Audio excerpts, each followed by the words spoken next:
In 1899, a series of high-profile crimes take place all around the nations of Europe. A German national has led a robbery on the Bank of England in London using an armored tank and advanced explosives. In Berlin, a Zeppelin factory has been attacked and destroyed by a masked individual, holding many German scientists captive. The continuous occurrence of crimes has raised a tension between the British and German empires, bound to lead Europe on the verge of war. As a result, Sanderson Reid, a diplomatic representative of the British Empire, travels to a club in Kenya to talk to Allan Quatermain. Quatermain is a renowned English huntsman and adventurer among English boys for decades. He is living in Kenya, Africa, and prefers a warm climate.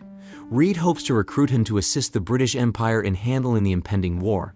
Reid informs Quatermain that the British Empire is in serious and immediate danger, in which a world war might begin. In turn, Quatermain is asked to lead a team of unique individuals like him to prevent further crimes from happening.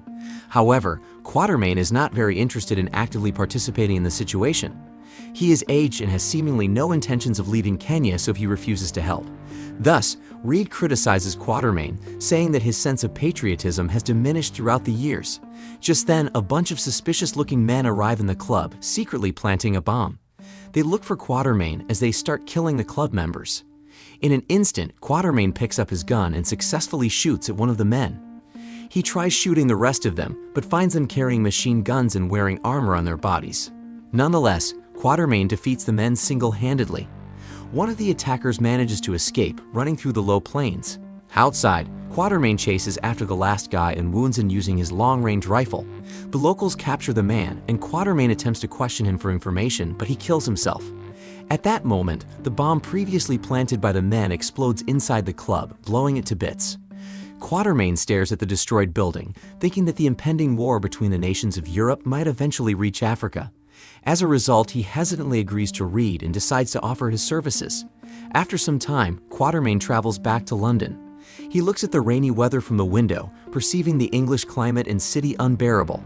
Later, he is led towards a room where he meets a mysterious man commonly known as M. Another man named Captain Nemo reveals himself on the other side of the room. Quatermain recognizes him as a pirate, to which Captain Nemo takes offense. Through M and Captain Nemo, Quatermain learns about the League of Extraordinary Gentlemen and other valuable information. According to M, nations have begun to attack other nations with the use of highly advanced weaponry. As it turns out, these attacks are all organized by one man who calls himself Phantom. Phantom intends to use his inventions for profit, wanting to ignite a world war to be able to sell his weapons. M shares that the leaders of Europe are meeting secretly in Venice to avert the war. Hence, M plans to assemble the newest generation of the League of Extraordinary Gentlemen with a mission to stop Phantom from disrupting the secret meeting in Venice. Right at that moment, Rodney Skinner, an invisible gentleman thief, joins them. Skinner explains that he has stolen an invisibility serum to help him with his work as a thief, but he is unable to reverse the process, making him completely invisible. He admits that he accepted the offer to help the British Empire in exchange for an antidote. He wears a long leather coat and applies white paint on his face so the others can see him. Around the same time, Wilhelmina Minna Harker arrives in the room. M introduces her as a skilled chemical scientist who is acquainted with another League member they are about to recruit. Quatermain, Captain Nemo, Skinner, and Minna head out to begin their recruitment of the two other members. Meanwhile, a young man watches them from the sidelines as the four ride Captain Nemo's automobile. The League members are taken by Captain Nemo's driver, Ishmael, to the East London docks. During the ride, Skinner asks Quatermain why he decided to help the Empire, but Quatermain dismisses him. Minna warns Quatermain for his seemingly rude behavior, and he retorts, bringing the two to suddenly insult each other.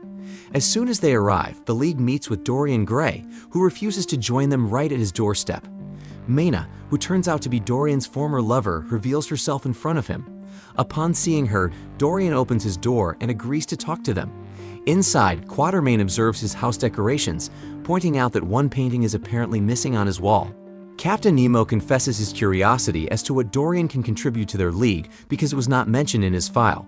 Quatermain shares that Dorian has a lot of experience, and that is his contribution. He and Dorian met many years ago when he was still a student and Dorian delivered a lecture. All of a sudden, Phantom and his men arrive in the house, aiming their weapons at them. Quatermain meets Phantom for the first time, and Phantom introduces himself to the League. Phantom knows about the League's mission to stop them and says that he will not allow it. Thus, he invites everyone in the League to join him instead. In the middle of the confrontation, one of Phantom's men reveals himself as a friendly figure. He gives a signal to Quatermain before firing his gun towards Phantom's men, ensuing a gunfight. Quatermain immediately attacks the gunman while Skinner gets rid of his clothes to go invisible. On the other side, Captain Nemo and Dorian both fight Phantom's men with their swords. Dorian is revealed to be an immortal as a gunman shoots him repeatedly but remains unharmed. Phantom flees from the scene and the friendly figure chases after him but to no avail. Skinner expresses his envy towards Dorian because of his invulnerability to harm. As the fight subsides, one of Phantom's gunmen holds a knife against Mayna's throat. In a flash, Mayna's eyes turn red, revealing herself to be a vampire. She mercilessly rips the throat of the gunman and feeds on him. The men step back as they stare at Mayna in shock. Realizing that she is being watched, Mayna quickly composes herself back to normal. The friendly figure later introduces himself as Tom Sawyer, an agent who works for the American Secret Service. Sawyer was the young man previously watching them from the automobile. He tells the League that he followed them to Dorian's house and pretended to be one of Phantom's men. Dorian tells Sawyer that he has trespassed on a private gathering. Mayna then interrupts him, reminding everyone that Dorian has declined and his spot in the League remains open. Dorian, however, says that he has changed his mind after the battle. He agrees to join the League for the sake of the thrill and to rekindle his friendship with Mayna. At that moment, Quatermain takes an interest in Sawyer's modified, American-style gun. He acknowledges the skills of Sawyer and allows him to join the League. Later on, the League stands on a dock while waiting for Captain Nemo's submarine, the Nautilus. Quatermain asks Mayna, looking for an explanation about her previous encounter with the gunman she had killed. Mayna shares her background to the League, saying that her husband was named Jonathan Harker. Together with a professor named Van Helsing, the three of them fought an evil Transylvanian known as Dracula. Later, the League boards the Nautilus, traveling to Paris to talk to their last recruit. Their last recruit is identified as Mr. Edward Hyde, a man-beast that resembles a big monkey. Quatermain and Sawyer team up to capture Mr. Hyde, who is currently wandering and causing chaos in Paris. Quatermain fires bullets around Mr. Hyde to lure him towards the trap they set up. Mr. Hyde is dragged into a cold room inside the Nautilus, chained as the League tries to calm him down. Quatermain tells Mr. Hyde that the British Empire is willing to grant him an official pardon in return for his services, allowing him to return to his hometown. He quickly changes to his alternate personality, the brilliant and kind scientist Dr. Jekyll, who happily accepts the offer immediately.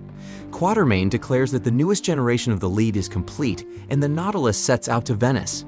As the League hangs around the upper deck, Quatermain notices Sawyer staring at Mayna. He teases Sawyer, saying that Mayna is out of his league. Right then, Dorian stands beside Mayna, but she shuts him off. Sawyer sees it and decides to talk to her. He approaches Mayna and tells her that she can go to him whenever she needs help. He also shows off his strength, but Mayna says that he is too young for her, walking away from Sawyer. Captain Nemo informs everyone that the Nautilus will be diving, urging them to return inside the ship. Soon, the Nautilus descends underwater and becomes undetectable. Back inside, Captain Nemo lays out copies of the plans the Phantom stole from the Bank of England. He shows Quatermain and Sawyer the blueprints of Venice, which includes its foundations and waterways. They suspect that the Phantom will attack the conference by sea. During the night, Skinner tries to sneak into Quatermain's room to tease him, but Quatermain detects his presence and kicks him out. The next morning, Captain Nemo is inspecting the Nautilus with Ishmael as they find scattered powder on the floor of the wheel room. Meanwhile, Quatermain is practicing his shooting when Sawyer comes out to watch him. Sawyer curiously asks Quatermain why he hates the British Empire. In reply, Quatermain shares that he was already given a mission a few years ago and agreed without hesitation. He took his son along but was killed during the mission, which made Quatermain settle in Africa and prevent any more engagements with England. Shortly after, Quatermain offers to teach Sawyer how to fire accurate and long-range shots. Inside, Quatermain and Mayna catch Captain Nemo worshipping Kali, the goddess of death. She wonders whether Captain Nemo can be trusted, but Quatermain thinks otherwise, confessing that he is worried about someone else. Later, Mayna is in the makeshift laboratory inside her room, studying the powder that Captain Nemo found in the wheel room. She finds out that it is a chemical that can create a flash of a camera. At the same time, Dorian visits her laboratory. Mayna shares to Dorian her theory that someone tried taking pictures of the Nautilus and its secrets. She faces Dorian, confronting him about his sudden decision to join the League. Dorian replies that he agreed to offer his help because it has something to do with a curse behind his own portrait. He tells her that there is a missing portrait of him in his home, admitting that all this time his portrait has been aging instead of him. On the other hand, he is not allowed to look at his own portrait because it would lead to his immediate banishment. Dorian offers Mina a drink, but the glass breaks just before she could drink it. Her finger bleeds from a tiny cut, which Dorian wipes using his napkin. In an instant, Mina becomes triggered by bloodlust, driven by pure instinct, and she presses her lips onto Dorian. Outside Mina's room, Dr. Jekyll sees her and Dorian together. Dr. Jekyll is stuck in a heated debate with his other personality, Mr. Hyde. Mr. Hyde, the pure evil, teases Dr. Jekyll into drinking the potion that will summon him. The kind Dr. Jekyll refuses, insisting that he is a good man. Captain Nemo catches Dr. Jekyll struggling to contain Mr. Hyde inside of him. He warns Dr. Jekyll that he must not lose his control or he will have to take drastic measures. Dr. Jekyll returns to his room and discovers that one of his potions is missing. In another room, Quatermain and Sawyer continue to study the blueprint of Venice. They suspect that with enough explosives, the Phantom can destroy Venice's foundation and sink the whole city. Just then, Dr. Jekyll joins them in the room. Instinctively, Dr. Jekyll accuses Skinner, the invisible thief, as the culprit who stole his potion. Following the recent events of the flash powder and the missing potion, tension suddenly rises between the League as they worry that there is a traitor among them. After a few days, the Nautilus reaches Venice. The ship sails across the narrow waters of Venice and stumbles across a carnival full of people. The lead is urged to quickly look for the bombs, and the Nautilus scans under the water. The Nautilus stops under a bridge since it cannot go any further. Captain Nemo commands all the ship's divers to look around the city, insisting on finding the explosives. The League also gets off the ship, noticing that Skinner is nowhere to be found. Their suspicion towards him increases, and Dorian says that he will make sure to punish Skinner for his alleged treachery as soon as he finds him. Just then, the bombs from under the city start to detonate, making the buildings fall like a domino. The League plans to interrupt the chain of explosions by destroying one of the buildings in advance. Captain Nemo says that he has a missile at the Nautilus that can destroy the building, but only if a beacon is set in the building. Knowing that Captain Nemo's automobile can be tracked, Sawyer brings out the vehicle to serve as a beacon. Quatermain tells Captain Nemo to use the automobile as a target and release the missile only when he sees the flare. Quatermain encourages Dr. Jekyll to release Mr. Hyde, but he refuses, saying that Mr. Hyde will never come back inside of him if he does. They leave Dr. Jekyll, and Mina together with the other members ride the automobile as Sawyer races along the streets of the city. On their way, snipers begin to shoot at them, making Dorian step out of the automobile to fight. Shortly after, Mina flees off the automobile to kill another group of Phantom's gunmen. The explosion eventually reaches the carnival and the people struggle to run away. Quatermain finds the Phantom nearby and jumps off the automobile to pursue him. He chases after the Phantom, who is in the middle of escaping the city. Back in the Nautilus, Captain Nemo prepares to launch the rocket. His crew members grow concerned that their ship will be smashed to bits by the falling debris. Despite their request to evacuate, Captain Nemo sternly orders for the Nautilus to stay. He monitors Sawyer as he leads the automobile to the target building while firing the flare. Captain Nemo sees the signal and shoots a rocket at the target building just in time. The chain of explosions is disrupted, preventing any more buildings from collapsing. The city of Venice is then saved from further danger. Ishmael meets Dorian inside a radio room. The two briefly talk as Ishmael nonchalantly blames Skinner for the trouble that his betrayal caused. In response, Dorian tells him that it was not Skinner who betrayed them. Before Ishmael could react, Dorian shoots him, revealing himself as the traitor who was actually the Phantom spy. Meanwhile, Quatermain follows the Phantom into a graveyard. While hiding, the Phantom tells Quatermain that he is weak, still wounded by the memory of his son's death. Quatermain replies that he knows who his spy is, and another fight between the two ensues in the graveyard. His attack causes the Phantom to lose his mask, which exposes his real identity. To his surprise, the Phantom turns out to be M, the very man who recruited them. Quatermain stabs M with a dagger, but M escapes. After the chaos, the League reassembles at the Nautilus. Quatermain immediately shares that the Phantom was M, bringing all of them to confusion. Before his death, Ishmael manages to reach Captain Nemo, telling all of them that Dorian was the traitor.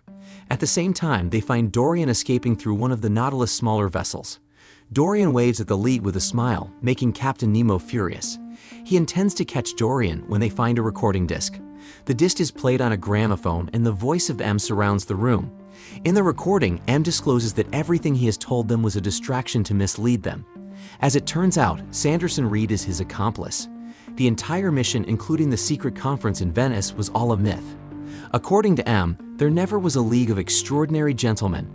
Moreover, he only recruited Quatermain because he was the only one capable of capturing Mr. Hyde. For M, it was all part of his real plan, which is to collect elements from each of the League members to build his own army of super soldiers. Captain Nemo's science, Skinner's invisible skin sample, Dr. Jekyll's potion, and Mina's blood have all been acquired through the spy, Dorian. The recording ends with M revealing that 3 bombs have been planted in the ship. Just then, the bombs explode, causing the ship's control systems to malfunction. Dr. Jekyll and Mr. Hyde teams up, in which Dr. Jekyll drinks his potion to transform as Mr. Hyde. Using his strength, Mr. Hyde prevents the ship from sinking, earning praise from Dr. Jekyll. Later, Skinner sends a signal to the League. He has fled from the Nautilus due to their accusations on him, and instead followed Dorian to M's location. They make final repairs to the ship before following Skinner's signal. The lead is led to the Snowy Mountains, where they spot M's weapon factory. They reunite with Skinner inside a cave, and he tells them that M is holding the scientists as slaves. M has been forcing them to work on an army of vampire assassins, invisible spies, and man-beasts like Mr. Hyde. Furthermore, Skinner mentions that some of M's workers are already building ships called Nautiloid, which are copies of the original Nautilus. Inside the factory, Dorian is preparing to leave since his work as a spy is done. As it turns out, M stole Dorian's cursed portrait. Dorian was blackmailed by M into spying the League members in order to get the portrait back. M invites Dorian to join him for good, but Dorian declines. The League splits up as they soon enter the factory. Skinner spreads explosives around the corners of the factory. Captain Nemo and Mr. Hyde heads to release the imprisoned scientists and their families, leading all of them to the Nautilus. They come across M's henchman, Dante, who drinks a large amount of Dr. Jekyll's potion. Hyde fights him as Dante transforms into a larger beast. Hyde is overpowered, but the explosives blow up just in time, and the falling debris crush Dante to death. Mina finds Dorian in his room, and the two get into fair combat since both of them are immortal. She spots Dorian's cursed portrait and runs towards it, but he stabs her in the abdomen. While Dorian is distracted, Mina rises and stabs him back. She pins Dorian on the wall and flashes his portrait in front of him, making Dorian turn into ashes before her eyes. At the same time, Quatermain and Sawyer fight M, whose real identity is Professor James Moriarty, a notorious crime lord and terrorist. The two stop Moriarty from meeting with the buyers of his weapons and army, but he escapes. Sawyer and Quatermain are separated as an invisible assassin attacks Sawyer. Sawyer tries to fight back, but finds himself cornered by the assassin and an armored henchman. They blast Sawyer with a flamethrower, causing a huge fire in the area. At that moment, Skinner arrives and saves Sawyer from the fire. Sawyer looks at Skinner, whose skin becomes slightly visible after suffering serious burns. Suddenly, the invisible assassin returns and holds a knife against Sawyer's neck. Meanwhile, Quatermain continues to pursue Moriarty. Moriarty slashes his gun, forcing the two in a sword fight. During the battle, Quatermain sees Sawyer behind him with a knife on his neck. As a result, Quatermain turns away from Moriarty to shoot the invisible assassin. Moriarty seizes the chance to stab Quatermain before escaping through the window. Sawyer is then forced to shoot a long-range shot as Moriarty runs away. He recalls his training with Quatermain and succeeds at shooting Moriarty, killing him on the spot. When Sawyer turns back to Quatermain, he finds him fatally wounded. Quatermain wishes him well in conquering the new century, dying soon after. In the aftermath of the battle, the League gathers in Kenya for Quatermain's burial. He is placed beside the grave of his son, while the locals pay their respects together with the League. The League members bid their last farewell to Quatermain, as Sawyer leaves a rifle on his grave. Later, an African elder begins a ritual, making the ground rumble just before lightning hits Quatermain's grave. The film is set in an alternate 1899, showing many famous literary characters together. It has an interesting storyline and makes Victorian literature engaging even to ordinary viewers. It is also action-packed with additional unexpected twists. The film can be enjoyed by families, although much of it may appeal more to the younger viewers.